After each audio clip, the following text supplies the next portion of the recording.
Солдаты, воины Яндекса, сегодня вы впервые выйдете на линию, поэтому повторим правила. Никогда не подъезжайте ровно к точке вызова. Встаньте через улицу, а еще лучше хотя бы через дорогу. Есть! Представим ситуацию. Вам позвонили и сказали подъехать поближе к точке. Что нужно сказать?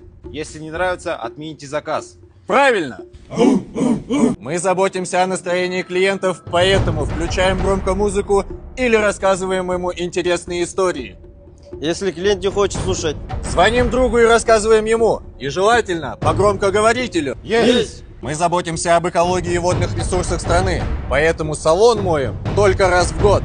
Есть! Ну и в конце. Принимайте оплату только на карту жены, потому что вклады в жену возвращаются вдвойне. Есть! Ну все, в путь, мои воины! Да пребудет с вами дождь!